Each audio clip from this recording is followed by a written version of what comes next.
Okay, guys, again, we're in the book called The Golden Age of Zen by John C.H. Wu. I'm going to read some of the preface because I like to read these introductory materials. They help me orient to the book. Okay, and in the Golden Age of Zen, and this is written by Wu, of course, or by the Golden Age of Zen, I mean the Zen as experienced and taught by the great Zen masters of the Tang period, which is 618 CE to 906 CE, Christian era, which we used to call AD, of course, back in the old days. Although the school of Zen had its origins in the 6th century, with the coming of Bodhidharma, its solid foundations were actually laid by Hu Ning in the 7th century. The whole movement flowered forth magnificently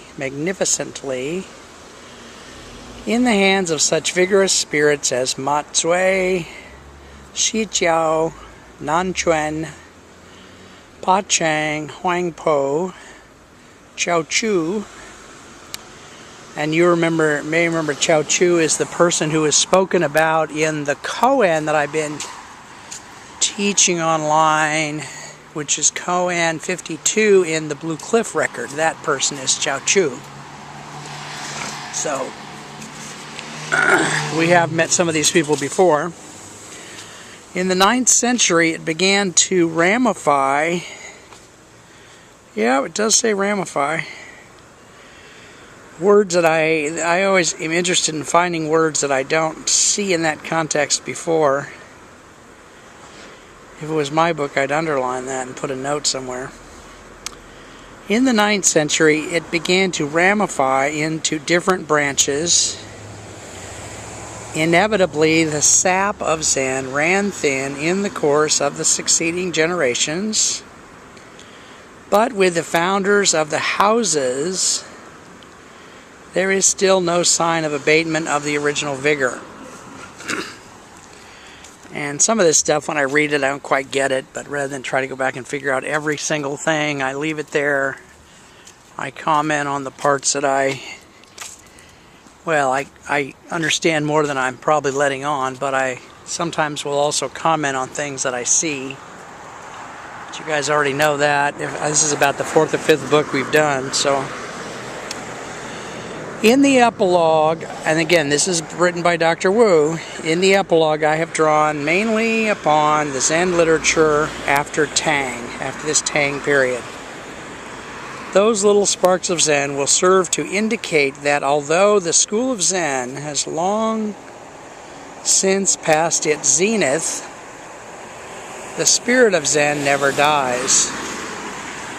And, whether or not Zen has passed its zenith I certainly wouldn't agree with that. The idea that it's past its zenith. I would say the zenith is still yet to come. But that's, the growth of Zen in the West in the last few years even has been immense by comparison to what it had done before, certainly. Alright, so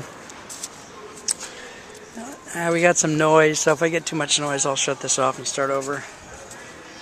I'm walking through San Jose State, which I do almost every day, so this would have been a good place to read because less sun, but kids are having some kind of a discussion, I guess. Let's see if we can put up with it. Alright, so Father, apparently not. Alright, I'll be back, you guys. I'm going to start with hopefully I'll start with paragraph 3 of the preface when I come back.